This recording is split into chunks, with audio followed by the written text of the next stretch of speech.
Okay, so hopefully you've been looking over some of those I've already assigned. I'm going to assign some more, and I'm going to try to work some more tonight at home probably, and try to get the entire chapter done today or tomorrow. And I got to get ahead. Anyway, all right, again, refresher. Remember, we can take the slope of the tangent, instantaneous velocity can be found that way. Again, we draw a straight line through this point that makes a right triangle. And of course, you know you want to take data points that are farthest apart. The reason we do that is because we eliminate a lot of error. Okay, now, I don't know, as we talked about this earlier, y'all have not probably done a lot of hand graphing through the years. I'm sure you've had to do some where you actually had to use graph paper, but probably a lot of it's been done with computers, graphical analysis. Oh, I've got to send y'all that. Don't even forget it because it's free. And that's great too. It just does it for you. But still, you need to know why we do it the way we do it. Okay. Again, if we take our data set from here to here, that's not a broad sample. You know, you might have had some data here that was skewed, that might have had a random or systematic error may have popped up that maybe you did or did not know about.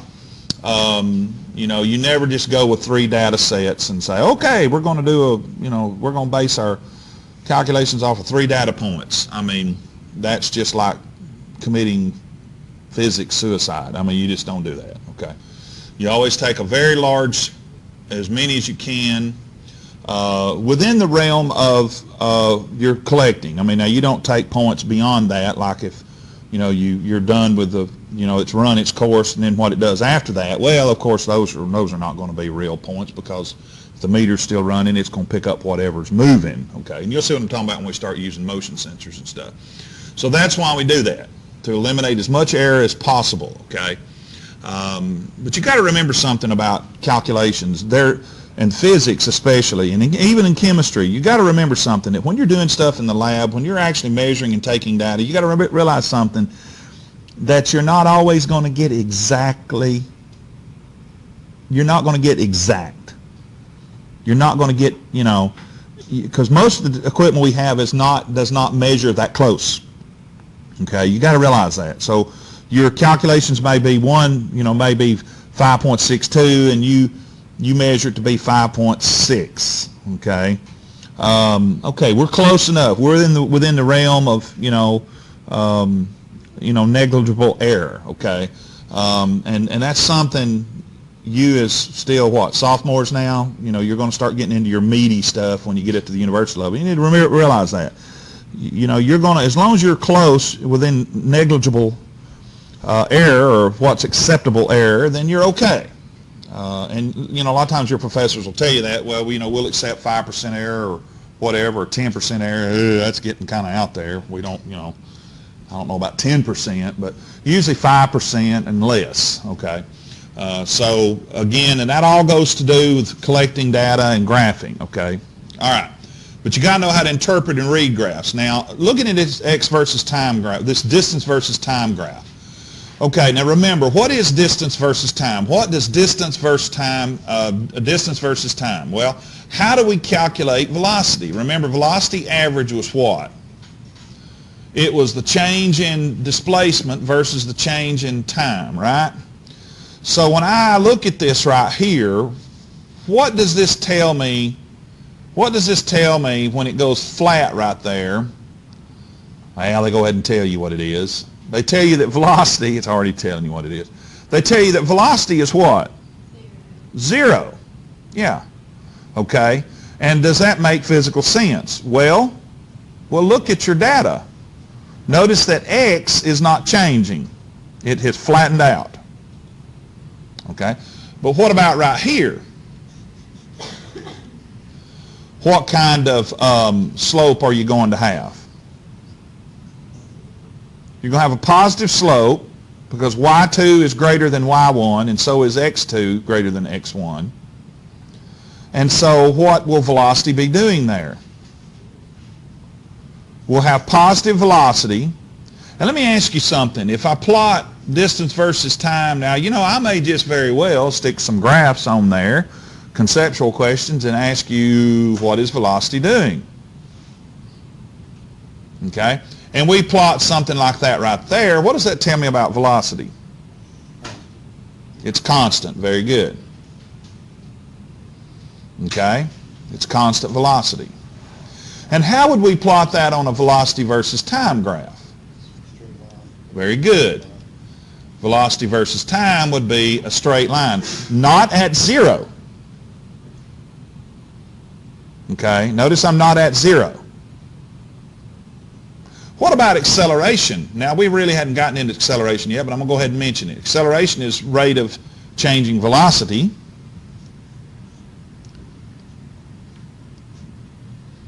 How would we plot that graph, constant velocity on an acceleration graph? Acceleration versus time. You got constant velocity. What's going on with acceleration? It's zero, so my line's going to be right there, isn't it? Okay? Notice the change in those graphs. You go from a straight line to a flat line. Straight line slope to a flat line to zero. Okay? So pay close attention to what's going on there. Okay? Got to be careful. Okay? All right, now, if I have this,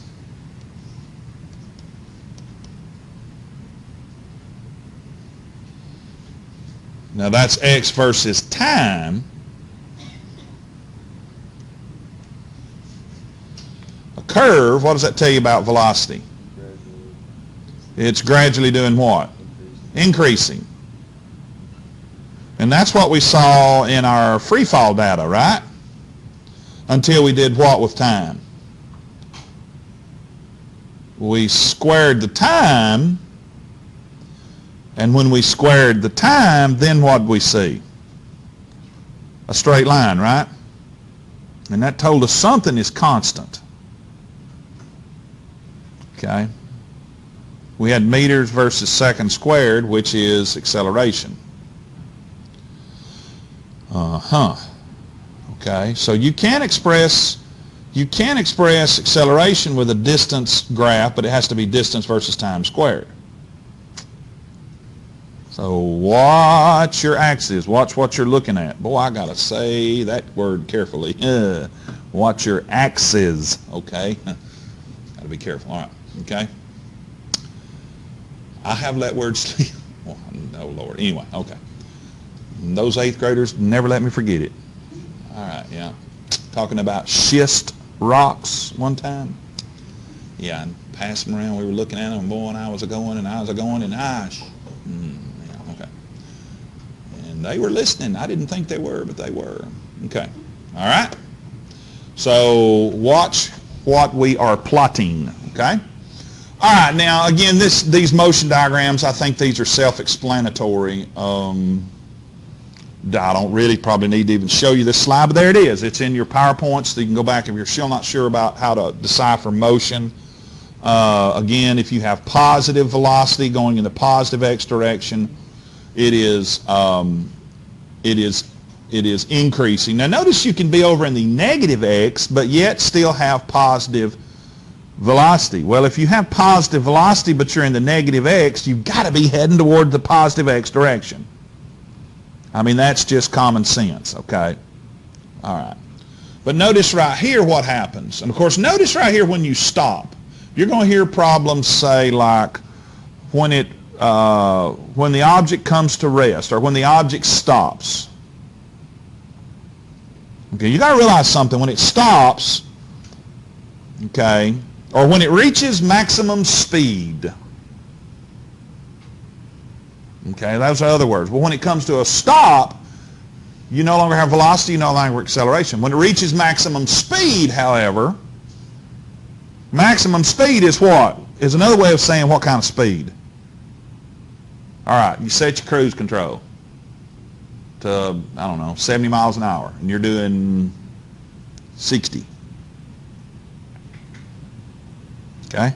What's it going to do if you brake, or if you're going up a hill and it starts to slow down a little bit? What's it going to do? It's going to go back up to max speed, and then it's going to do what? Stay constant. Are you accelerating anymore? No. So you got to remember that. At max speed, there's no acceleration. So you got to watch terms like that when you read these problems, okay? So zero velocity, zero acceleration, no movement. Notice when it starts to reverse, however, okay, notice the velocity, it speeds up in the negative x direction. Okay, so what's going to happen? Then your velocity is going to become more negative, isn't it? Because it's going towards the negative x direction, okay? All right, now, what about average acceleration? Let's go ahead and get into this. Now, here's another equation you put on your formula card. And again, they've annotated it for you. Again, these are in the blackboard. If you're not sure about how to write these, I don't know that I would write all the blue unless you need it written to remember what it is. But in simple layman's terms, average acceleration is the rate of change, and yes, it is a derivative, the rate of change in, oh good grief, the rate of change in velocity, divided by the rate of, or the change in time, okay? It's the changing rate, it's the rate of change of velocity. I'll get that right in a minute, okay? In other words, we take the change in velocity divided by the time change. Final minus initial divided by final minus initial time, okay? And they break it apart for you there. Now, I like to use F and I. They use 2 and 1. Okay, I hope that doesn't confuse you.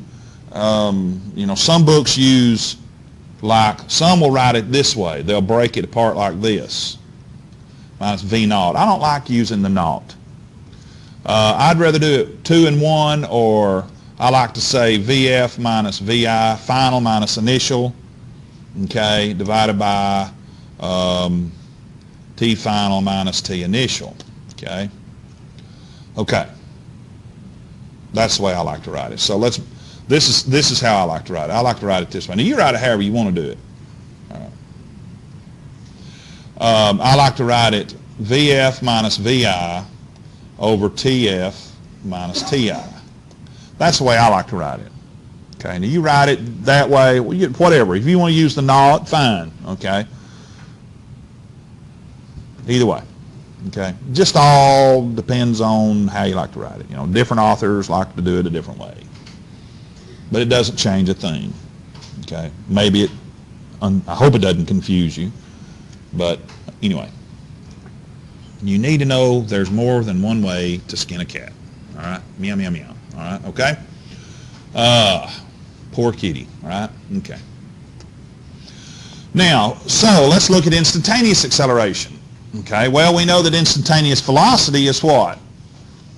The derivative with respect to time as the limit approaches 0, and we know it's not approaching time 0. We know it's approaching a particular time interval, okay? Same thing here. And yes, we could take the slope of the tangent, or the tangent of the slope of a velocity versus time graph. So we could come in here and do this right here, y'all. We could say velocity versus time, oh, I don't know, do something like that. Take that point right there and see if I can draw a straight line.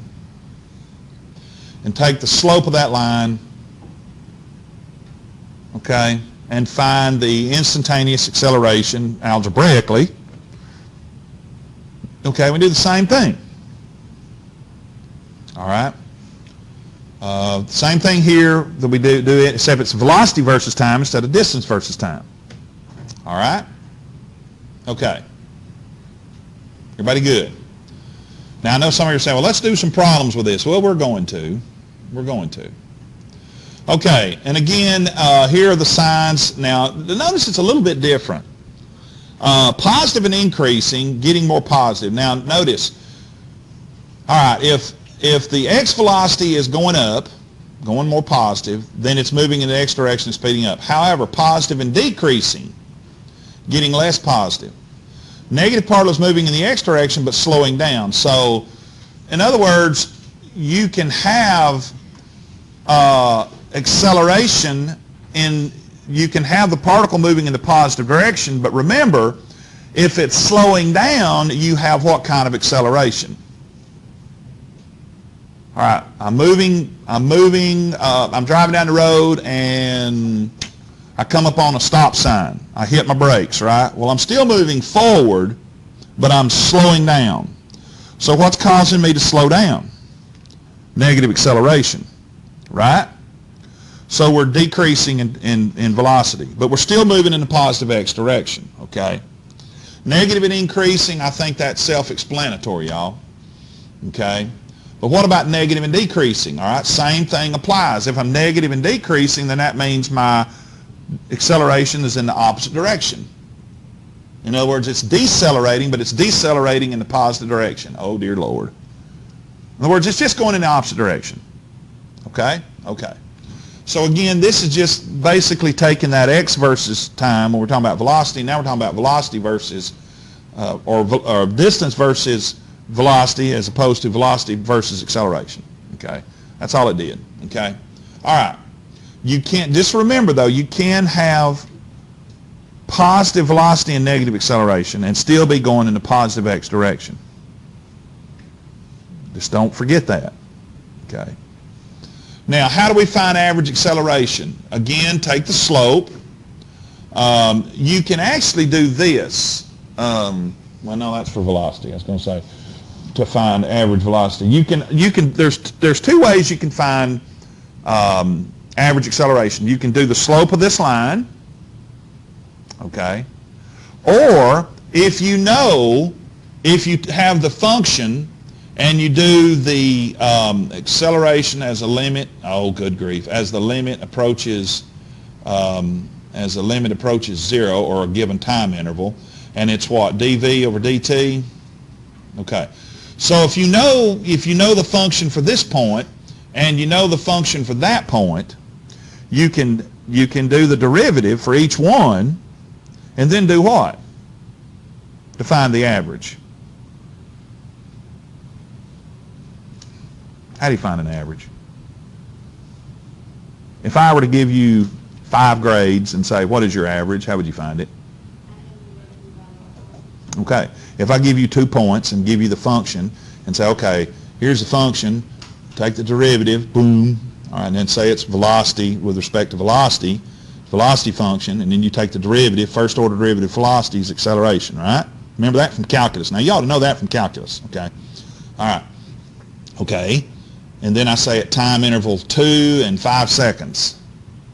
Okay? So you give me the instantaneous acceleration at 2 seconds and the instantaneous acceleration at 5 seconds. You've got 2 different accelerations, right? Now, what would be the average? Add the 2 up and do what? Divide by 2. So see, you can do it that way. So you can take the slope of the line. You follow me?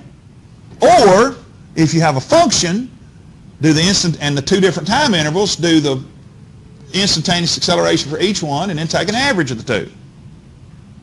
Okay? So there's, like I said the other day, there's more than one way to do some of this stuff, okay? So don't get your mind, and I know some of this stuff's trivial, y'all, but the trivial stuff, sometimes it helps us. Don't get your mind channeled in on, this is the only way I can do it, okay? Because I think some of you are already figuring that out. It's not the only way you can do it, okay? So don't just think that that's the only way you can do it, okay? All right. But we can do it a couple of different ways, okay? All right. Any questions? Now here, notice they show you again, and again, y'all, I like graphs. Y'all, you got to be able to interpret graphs. I'm telling you, you know, you're going to go on and be an engineer. Many of you are. Some of you aren't, but some of you are. You've got to be able to look at a graph and say, okay, what the heck is this telling me? Okay? You know, of course, that's a parabola, isn't it? That's a nice, pretty parabola. Oh, yes, that's wonderful. Okay. But what is it telling me? Well, notice here, we have what? We have no acceleration. Well, guess what? Right here, we have no acceleration. However, the slope, at this point, there's no acceleration. But once we get above that point, what do we know about acceleration? It is positive. I mean, I'm not disputing what they're saying here. I'm just talking about the point, okay? All right? So once we get above that point, we have positive acceleration. Here we have nothing. All right, here it's going negative because what? Y2 is less than Y1, right? X2 is less than X1, okay? All right. And then, of course, down here, it's going to be negative, okay? All right. So you got to be careful. When you look at these graphs, make sure you look at what you're looking at. Please watch the axis. You know, I may ask you a question like, what would a velocity versus time graph look like if I was to throw a ball straight up and it come back down? Okay. Velocity versus time graph. What's that going to look like? What would a velocity versus time graph? If I ask you which of the following graphs would fit me throwing a ball straight up and coming right back down, what would you say? It's going to be the one that goes down and comes back up. Like that? I guess more curved because it's going to curve into it. Okay, but now think about what's pulling on that ball. It's gravity. So is gravity constant? So the velocity versus time graph should be what? The slope should be what? Should it be parabolic or straight? Parabolic. Velocity versus time. Because it's constant, right? When you divide velocity versus time, you get what? Acceleration, right? It won't ever be like a perfect. It'll be close though, right? Should be. Okay. What about distance versus time? Does everybody see what he's saying? Because what do we know about because the velocity is doing what? It's decreasing, but it's decreasing at a constant rate. Okay? It's decreasing at a constant rate. And then it increases, right? Did I draw that right? Can we start out with a high velocity, go to zero? Where is zero at in the path of the ball when I throw it straight up? Come on, let's demonstrate it. Y'all, I'm not chasing rabbits here now. I want you thinking. I don't want you to come in here and go, I want you to think, okay, watch. Where's it at? Where is this line, where is that at? Right where it stops, right? Okay, zero velocity, right? And then when it starts falling back down, it's doing what? Increasing. It's increasing, but at a constant. Now you got to listen very careful to what I'm fixing to say. I didn't say constant velocity. Okay? It's increasing at a constant rate. In other words, the change in velocity is the same for every time interval. For every second, the change in velocity is the same. Does that make sense? Because of gravity. All right, but what about distance versus time? Huh? What if we plotted distance versus time? What would that look like throwing the ball up? Now I said distance versus time. I didn't say time squared. Be what?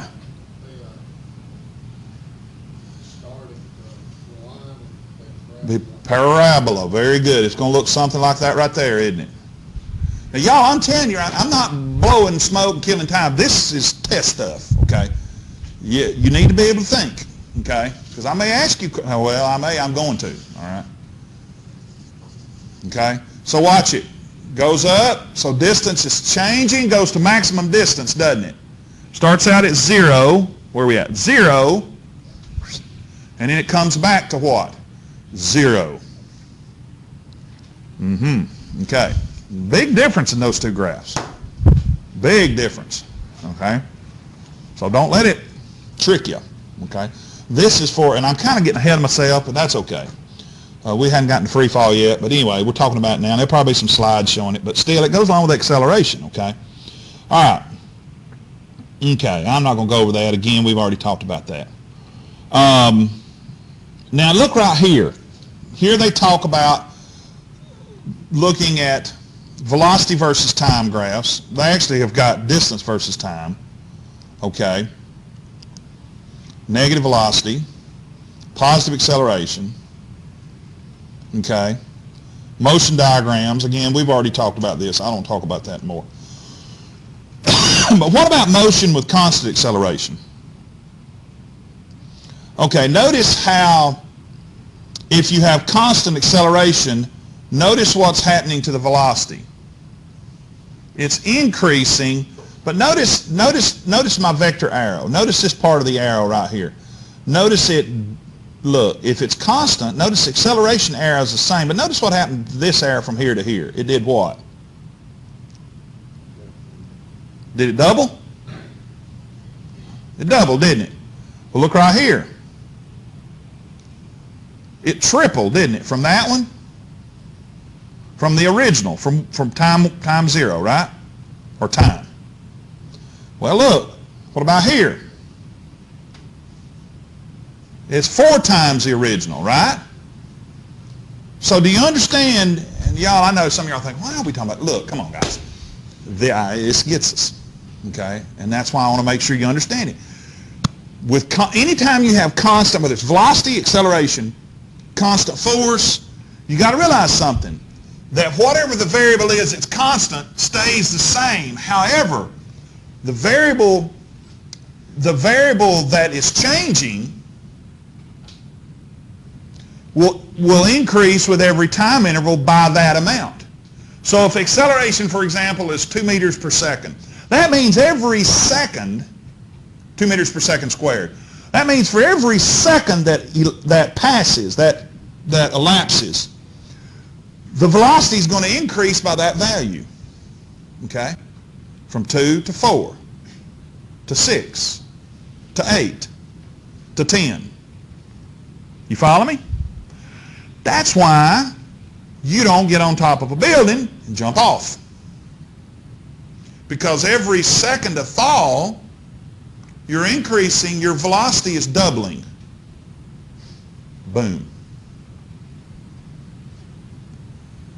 You jump off and you fall for 3 seconds, 5 seconds, my stars, 10 seconds, golly bum. Think about what your velocity is going to be at 9.8 meters per second squared, acceleration. It doubles for every second. Man, can you imagine those poor old people, and I'm not trying to be grotesque or horrible, but those people that jumped out of the Twin Towers when they were hit? Y'all, they fell for several seconds. And y'all, there wasn't nothing but probably just goo left. I mean, it was horrible. Okay, so you just don't, well, I'll jump off the building. You know, well, I mean, you may be desperate. Maybe you know you're a goner and you just do it. But, you know, if you're going to get cuckoo and say, I'm going to show everybody how tough I am, jump off the science building. Well, you better be ready. There's an ambulance around. Your legs are going to be up in your mouth. Okay? I'm serious. I mean, you think about it. You know, and I always get this question when I talk junior high. And I go, what if we drop a marble off the Empire State Building? What will it do to somebody? It will really hurt bad. And it could kill them. Okay? You know, one of those big Aggie marbles. Now, you drop a baseball off a building like that, it'd kill somebody. People are killed every year by hailstones. That is nuts. They get caught out I'm serious, they get caught out in a hailstorm. And, you know, when you get hailstones as big as my fist, which is what, about softball size? Yeah. And when you have tornadic weather, especially out west, it'll hail softballs. And somebody gets caught out in that for 30 seconds, 45 seconds, a minute, it'll just beat you to death. It'll kill you. If you don't have nothing to get under, shield yourself. Anybody seen 2012? Is it 20? No, the day after tomorrow. Day after tomorrow. Remember they're in China and that big old hailstone hits that guy in the head and he just fall over there. Well, that wouldn't really happen. Yeah, it would. It'd kill you. It'd kill you like that. It don't even have to be that big. A few years back, there was a real bad hailstorm in Denver, Colorado. I think it was tangerine size hail. It piled up about that deep in the streets. It was crazy. It was in the middle of the summer. It was like late June, early July. And this is kind of common out there, but not this bad. This was real extreme. Knocked out most all the plate glass windows in all the storefronts, bursted out most of the windows in the cars that were on the street, and I want to say it killed 2 or 3 people. Yeah, sure did. You know, I remember seeing it on the news, it's piled up about that deep in the streets. Yeah, that's crazy. Yeah. So you think about an object when it's falling from 5,000 feet, 10,000 feet, piece of ice, yeah, it'll hurt. It'll kill you. Yeah. Okay, yeah, I think I'm going to save, I'll tell you what I'm going to do. I'm going to save y'all those blood, sweat, and misery. I'm just going to write these derivations up, or I may do a short video tomorrow or something and do it, because I don't want to spend all that time doing these derivations. I got them here on paper, but because it'll take about 15 minutes, and I don't want to spend that time with that. And either I'll write it up and email it to you, or I'll do a video, or both, and I may just write it up and send it to you and shoot them to you. And if y'all have any questions about it, we can talk about it in class.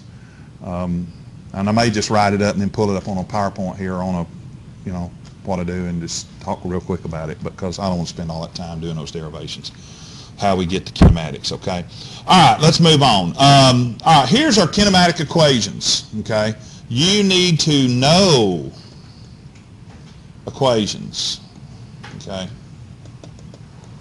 No equations. Now notice this is, please write this down on your card. And this is for what? Constant acceleration. Please write all that down. Straight line motion that is constant. Let's see, did they leave any out? Okay, where does this one right here come? Oh, shoot. I am going to talk a little bit about it. Oh, shoot. All right. Where does it, all right. Pen, cooperate. Constant acceleration. These are for straight line motion with constant acceleration. All right, where do we get that equation right there from? Okay, how do we define acceleration? Acceleration is the rate of change in... Oh, dear Lord. I had too long of a break, y'all. All right.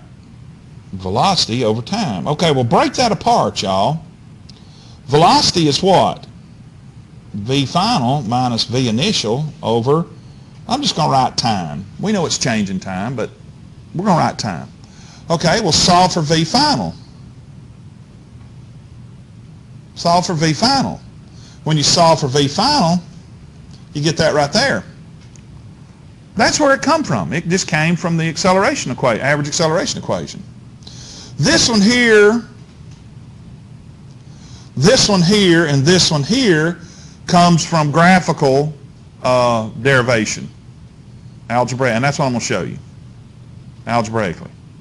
Okay? If you take, I'm going to show you real quick. If you take a graph, initial velocity and final velocity, and you do the right triangle there, and you do the area of a rectangle here, you wind up with that equation right there. And then you can do a little bit of substitution and wind up with that equation right there. And then do a little bit more substitution and wind up with that equation right there. Okay?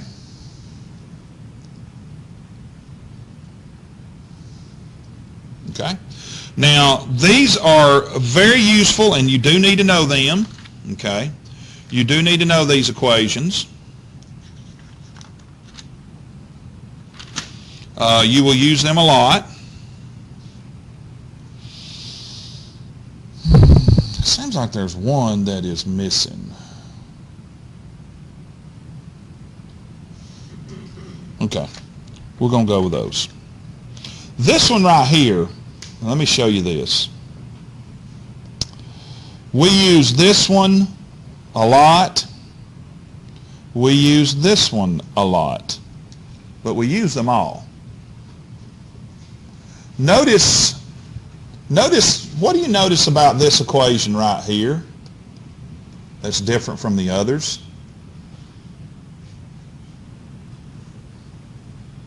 Look close. What have I always said, been saying and preaching? All right, what is velocity? It is the rate of change. Rate is what? Rate is defined as what? Time, right? If I say, what is your heart rate? You'd say, well, it's so many beats per second, right? Okay. Rate is time. So rate of change in position is velocity. Rate of change in velocity is acceleration. What's missing in that equation? There's no rate. There's no time. It's with respect to what? Displacement. And you can actually take acceleration and use some fancy calculus and get that equation. It's not too fancy. You take the derivative, you look at acceleration. What is acceleration? The derivative of velocity versus time. And what is velocity? Derivative of this distance versus time, or displacement. And you wind up with v dv over dx, and then integrate it with respect to dx, or with respect to x. And you wind up with that equation. And I actually like integrating it better than I like doing it algebraically. But you can integrate it and come up with that same equation. So you can either do it by derivation or by integration and come up with these equations. Okay? Okay. And that, when I send you this stuff, you can make a paper airplane out of it if you want to, but I might, just might, I did this last year, put on the exam for a bonus to, tell you or ask you to derive this equation. And I might ask you to derive that one right there using graphically, algebraically, or by integration method. So it might not hurt to look at it, okay, when I send it to you, okay? Might be a good bonus. I did that last year, okay? All right, I tell you what let's do. I really did want to talk a little bit about free fall. We've actually already talked about it some. But we're going to stop right there, and I want y'all to look at some problems. Okay. I want you to go ahead and hopefully you've been looking at these problems.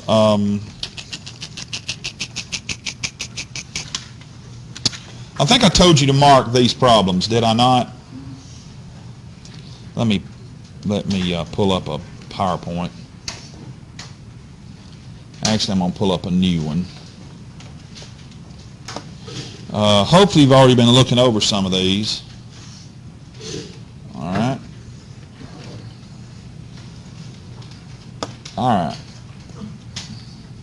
Now everybody good? Everybody squared away with the equations? I mean, we didn't go over but what, 2 or 3 today, a couple today, and then we looked at, well, actually 6. We looked at those 2 and then the kinematics. Okay. All right. All right, so hopefully you've already been looking at, and this is on pages 58 through right now through 60. Okay, but there'll be more. Now, am I going to take every one of these up? Well, I want you to do them all, but I'm only going to grade a certain number. All right, so questions 1, 5, 6, 7, 8, 9. 14, 15. 17, 19, 21. I'm trying to do all many odd as possible. 17, 19, 21, 23, 31, and 33. Now that's what I've done so far, and I'm going to work a bunch more. I'm going to try to get the rest of them done and tonight or first thing tomorrow. Okay? Okay. All right, so I want you, I'll tell you what, be looking at questions 1 and questions 6, okay? Questions 1 and questions 6. Okay, all right, well, let's look at number, now remember this is being recorded, and y'all don't forget in the study area, there are sample videos for each section. Okay, so don't forget that. All right, don't forget that. All right. Okay. All right. All right. We got a car, and yes, you need to draw it. Okay, we got a car. Okay, and it does not have to be pretty. And you know if I draw it, it's not going to be pretty. We got a car, okay, and it's traveling in a positive x direction, okay, in a straight and level road. Well, that's just wonderful. For the first 4 seconds of its motion, its average velocity is 6.25 meters per second. So let's say it's going to go from here to here, and that time interval is what? 4 seconds, and its velocity was what? This is a junior high question, meters per second. Now I'm telling you, this is 9th grade physical science right here, okay? I'm telling you. I'm serious, okay? And I'm not trying to make anybody feel bad. I'm just telling you, it's 9th grade physical science. So we want to find what? How far does it travel in 4 seconds, okay? You have the time, you have your velocity. Now you go back and look at your equations. Well, we know that velocity average is equal to what? The rate of change, or the change in displacement divided by the change in time. So we've got to find x. So we do what? Well, multiply both sides by delta t, and delta x is equal to what? The change in displacement is equal to the velocity average times what? Delta t, right? Now, y'all, I'm just going to tell you something. You really need to solve for the equation first and then plug everything in. Now, I don't know how you were taught, and it doesn't matter, okay? You know, I know sometimes math folks, they just like to cram everything in and solve it. Well, okay, but y'all, there's a reason for it, all right? You remember dimensional analysis. You want everything in the proper dimension when you get your answer, okay? And I'm telling you now, your professors, some of your professors are going to be nitpicky about this because they like to see, well, where'd you get that? Because you might have solved it a different way. Okay? They want to see your equation you started with. Well, how in the world did you come about that? Okay? Because he might have made a mistake on his answer key on his exam. Because PhD people make mistakes too, y'all. I mean, they do. All right? Okay. So 6.25 meters per second, all right, times the change in time, which is 4 seconds. Now watch, see beautifully how wonderfully those units cancel out. And we are in the proper dimension, are we not? And we get what? What did I say? 25 meters? 25 meters. Isn't that beautiful? That's just beautiful. Okay? That's grocery store arithmetic, as Colonel Stamper used to tell us all the time.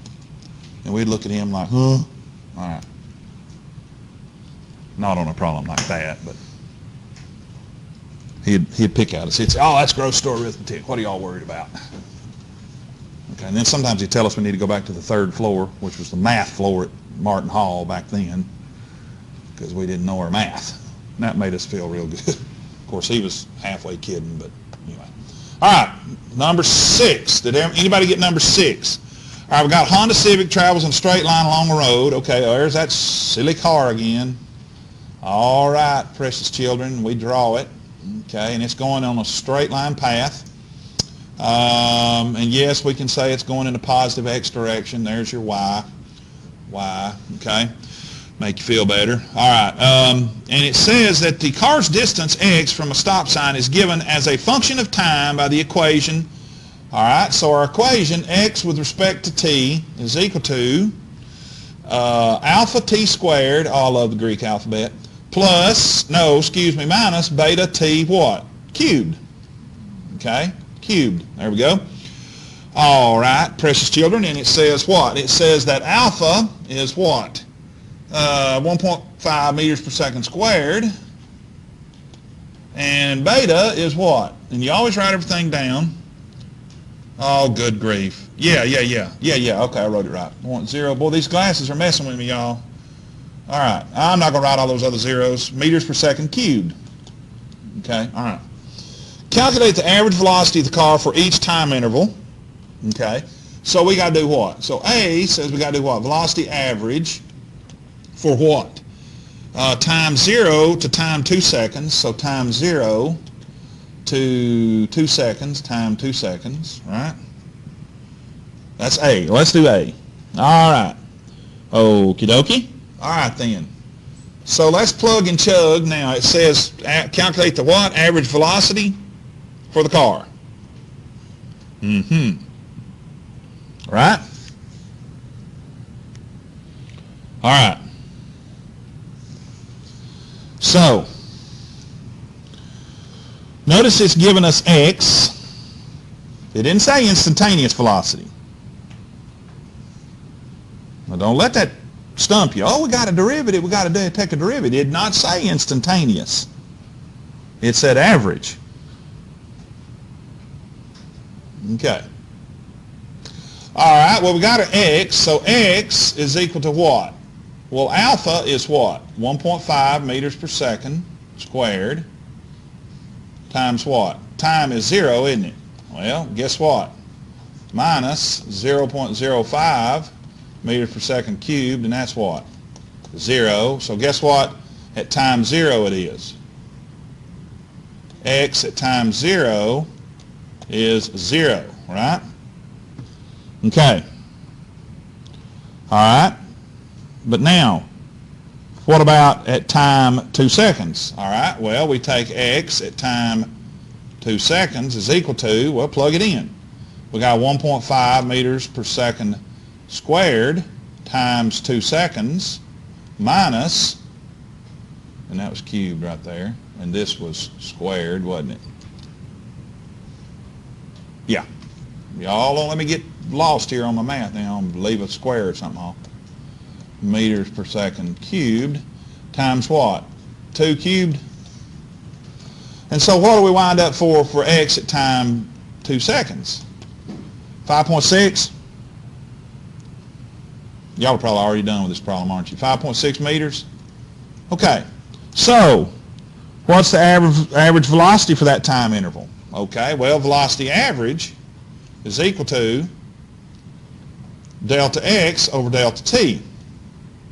And delta x final is 5.6 meters minus 0 meters divided by 2 seconds, and we get an answer of what?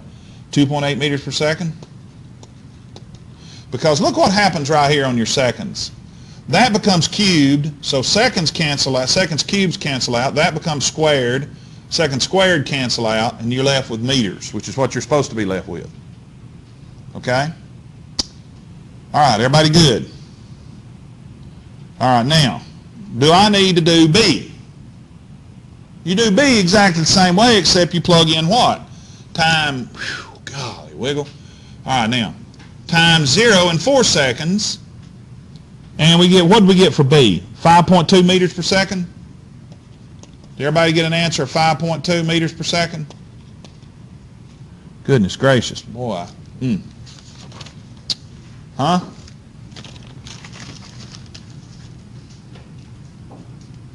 Everybody get that?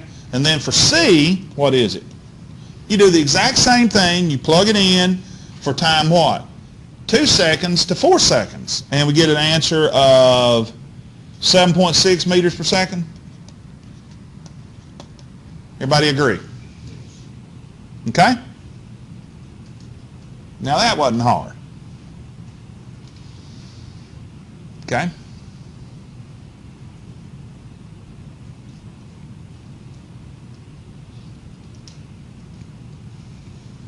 Okay.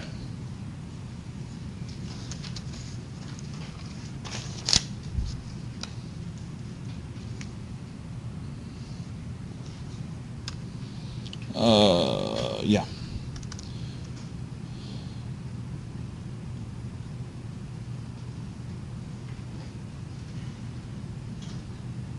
Okay? All right. Now that's number 6. Any questions about that? All right, what about one that's a little bit more challenging?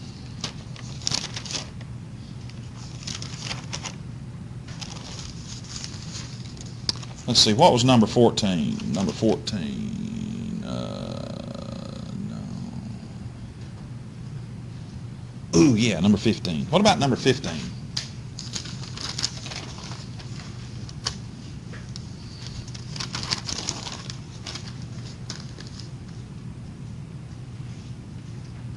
Goodness gracious. All right. Number 15 is a mile long. You know what you're going to get to do on number 15? Cry, right? No. Okay. All right, let's do number 15 together, because it'll take probably 15 minutes to do it. You want to do number 15? Okay, even though it is listed in the answer is listed in the index in the back, appendix, All right, let's look at it. We got a turtle. It's crawling along. Turtle, big neck. Okay. And got a mean jaws. All right, now. Okay, all right, now. That's a horrible turtle. Yeah, that's not a turtle. Okay, I'm going to do this. Turtle. Okay. And we got a turtle, and he's going in a straight line, and we'll just say it's going that way, right? It tells us that. In the positive direction to the right, so X is positive. The equation for the turtle's position as a function of time, okay, is what? Ooh, it is 50 centimeters, and we can leave it in centimeters, plus 2 centimeters per second t minus 0.0625 centimeters per second squared t squared. Okay? All right, find the turtle's initial velocity, initial position, and initial acceleration. Okay? So we got to find the turtle's initial velocity, initial position, and initial acceleration. Okay, y'all. What? All right. Now, you got to be real careful. You should notice that that fits a certain kinematic.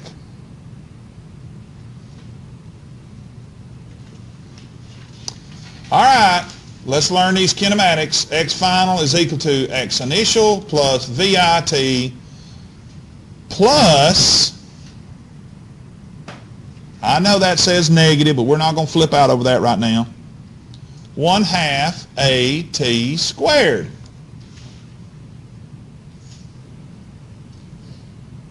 Well, I didn't think about that there, Chief. Does it not fit that equation? Look, y'all, displacement is meters per second velocity. Yeah. Notice there's a time right there with it. Well, look right here, y'all. Booyah.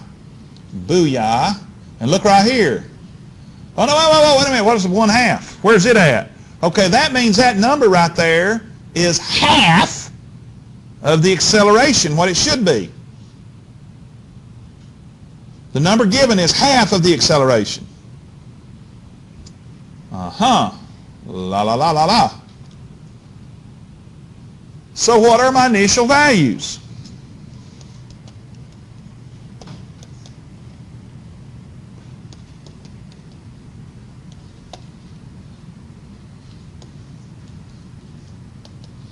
An acceleration, yes, it is negative. Negative. Everybody see how I got that?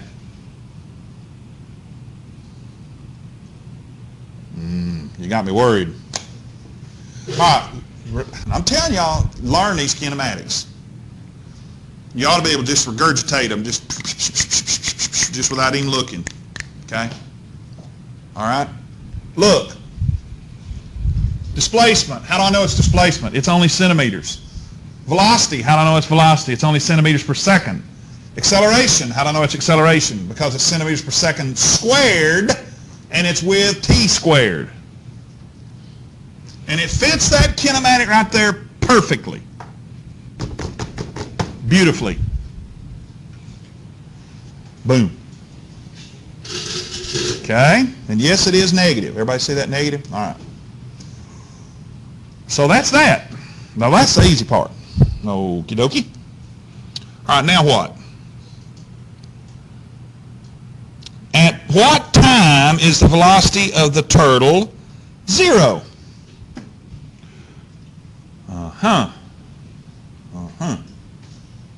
Okay, y'all, we got a function. What's the first derivative of displacement? You learn this in calculus. First derivative of displacement is what? Gives us what? Velocity. So take the first order derivative. So velocity is equal to what? Well, what happens to our 50 centimeters? Is there a t with it? And remember, it's with respect to time, so is there a t there? That's a constant. What happens to constants when you take a derivative? 0, so it's gone. Bye, see ya. So we got 2 centimeters per second. All right, now take the derivative and it becomes what? Well, I'm just going to double that, and it's going to become what?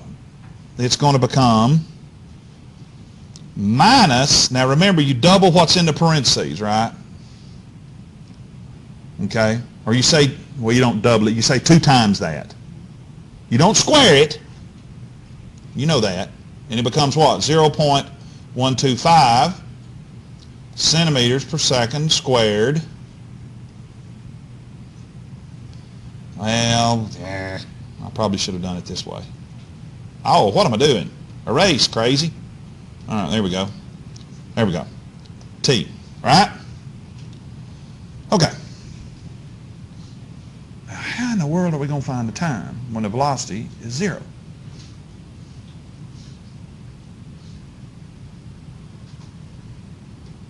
When the velocity is 0. When the velocity is 0. When the velocity is 0. Put a what there? 0. And then do what? Solve for t. Well, I'll be John Dog Brown. Well, that's not too bad after all, is it? See, folks, you got to watch. And I know I'm really playing on words here and stressing words. And, well, you got to. Because those are things you got to listen. When you read these problems, you got to watch and you got to listen. Oh, my dear Lord. Well, okay. Velocity 0. Well, if I take the derivative, put a 0 there, I can solve for t real easy. And so,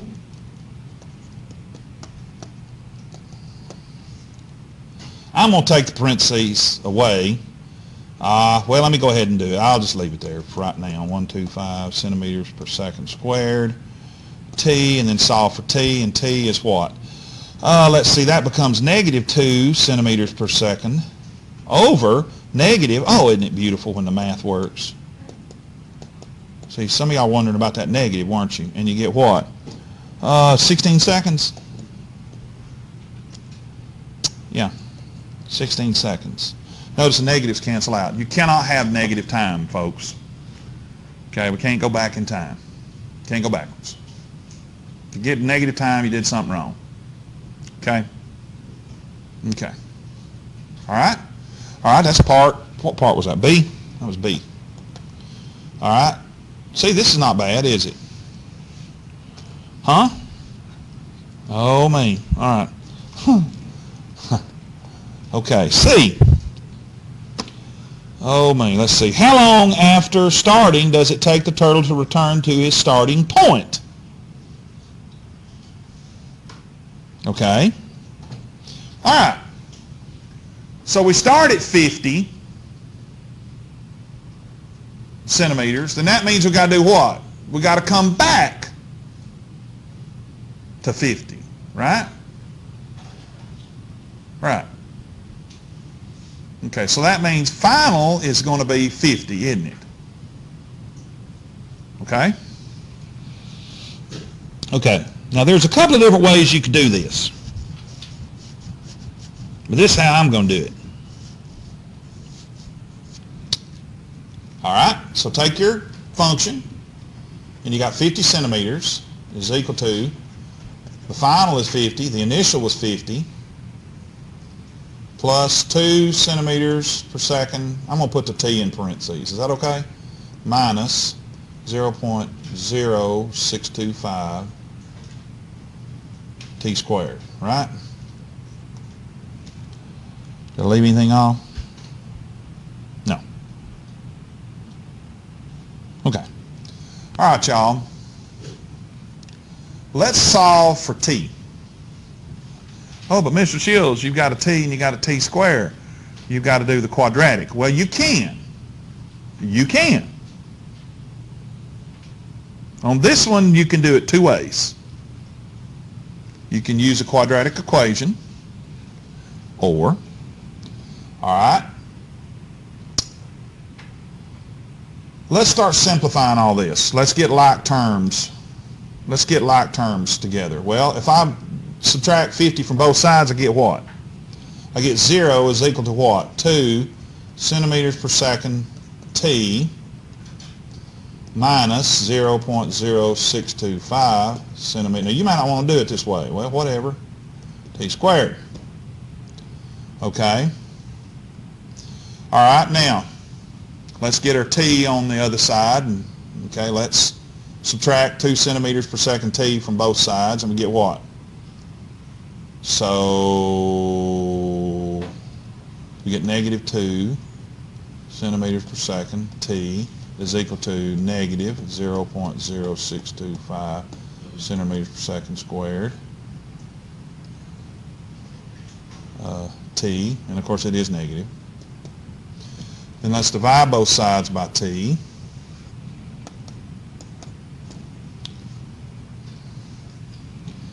And we wind up with an answer of 32 seconds. Okay? Okay. You can do it that way. Or you can take this right here, set it equal to 0, and plug it into the quadratic, and your C term is going to be 0. And you will still get 32 seconds.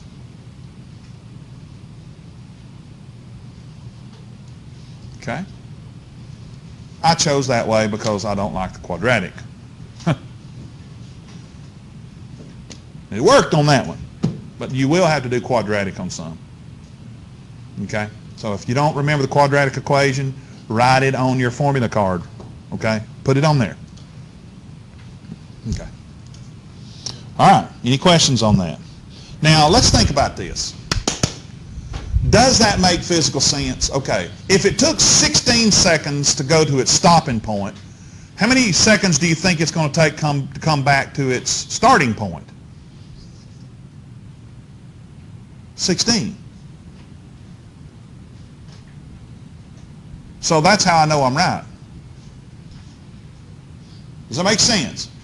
If it took 16 to go to my stopping point where it stopped, 0 velocity, then it's got to take 16 because nothing is changing. Acceleration didn't change. Initial velocity didn't change. It's got to take 16 to come back to 50.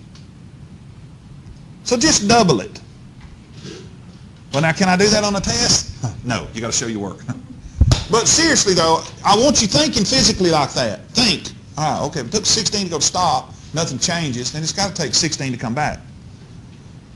Okay? All right. Lord help, we're going to run out of time. All right. Okay? All right. Wow. All right. What about part D?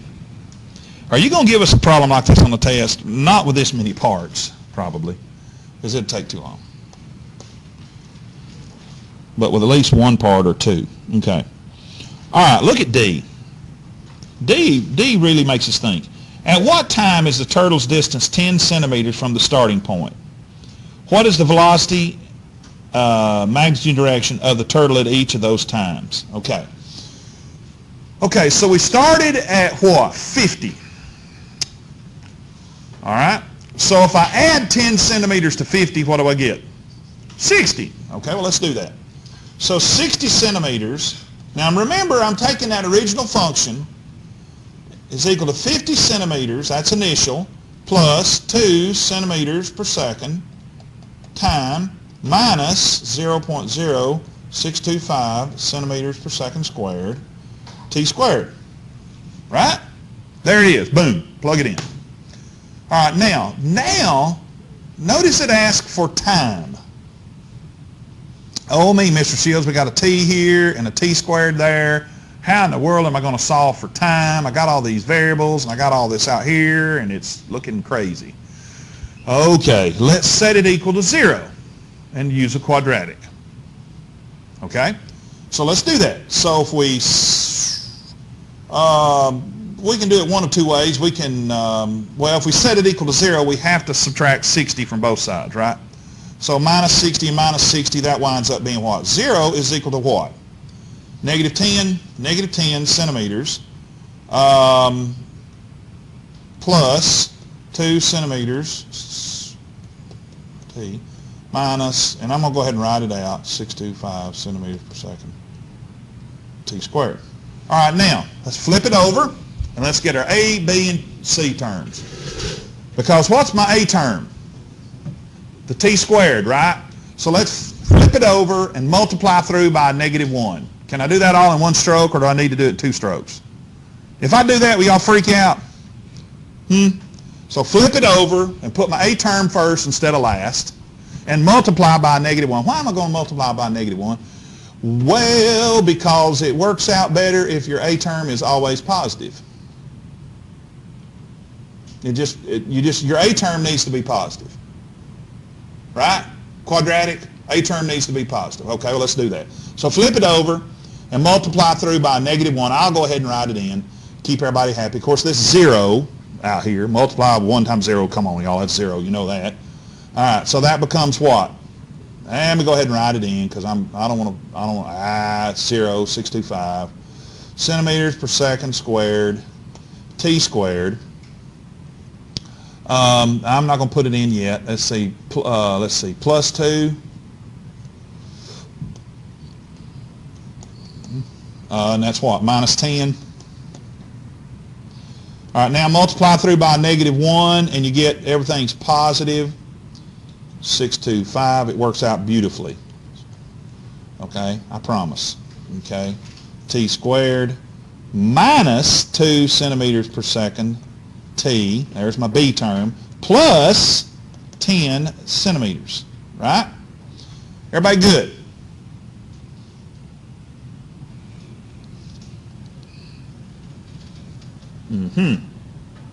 Okay, now we got to plug it into the quadratic. All right, so we take the quadratic, and that was a -2. Whoa, wait a minute, right? Was it a -2? Yeah, -2. So let's write our A terms. Our A term is what? 0.0625.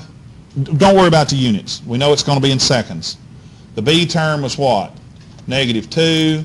And the C term was what? Positive 10? Positive 10, right? And that's positive, right? Okay, here we go. All right, so B is -2 plus or minus the square root of -2 squared minus 4 times 0.0625 times what? 10 divided by 2 times 0.0625. Okay.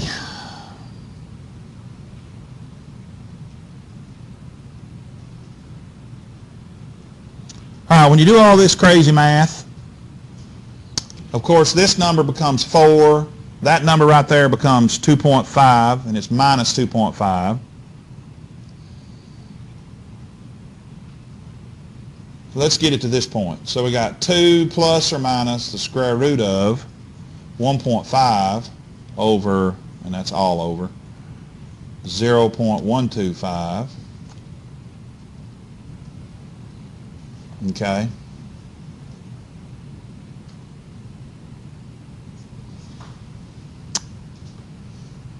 And we get what? All right, we take the square root of 1.5, and that comes out to be what? What's square root of 1.5? Square root of 1.5, 1.22, yeah. So if we add 1.22 to 2 and divide it by 0.125, so that's what? 3.22 divided by 0.125, and we get, that's adding. So time is going to either be what? 25.76, right? What if we subtract the 1.5 and we wind up with what? Well, 1.22 minus 2 is what? 0.78? Is that right? 0.78? Yeah. And 0.78 divided by 0.125 is what? This is if it's plus, and this is if it's minus. Is what? 6.24 seconds? 6.24 seconds. Now, okay, are those legitimate times? Well, absolutely. Absolutely. Okay? Because it can all depend on whether we have positive velocity or negative velocity. In other words, are you at 60 centimeters going out, or are you at 60 centimeters coming back? Oh, I didn't think about it that way. Well, yeah. Think about your parabola, y'all. Think about, what is the quadratic? It's a parabola, isn't it? All right. All right, let's say here's 50 and here's 60. Okay. All right. Well, you've got your quadratic.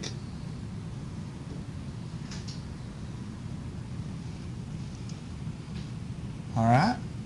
So is it going out? Or is it coming back? Is it when the velocity is negative? Because it's when the velocity is negative, you're going to have a whole lot shorter time interval. Okay. Think about your parabola on that. Okay. All right. Now, all right, we have run out of time, y'all. Matter of fact, I went over a little bit, but we got lab. It doesn't really matter. All right. Now, okay. Go ahead and try to find the velocity at 60 centimeters. Now, how are you going to do that? Well, you got to plug in the time interval, each of those time intervals, using the first order derivative of that equation. So you take the first order derivative, 2 centimeters minus 0.125 times 6.24, and then times 25.76. And you're going to get two different velocities, or two, well, they'll be the same, but they'll be different magnitudes. There'll be different directions. One will be positive, one will be negative. All right, see if you can finish that, okay? And we'll come back and finish it up, Thursday, okay? Okay. All right, everybody with me?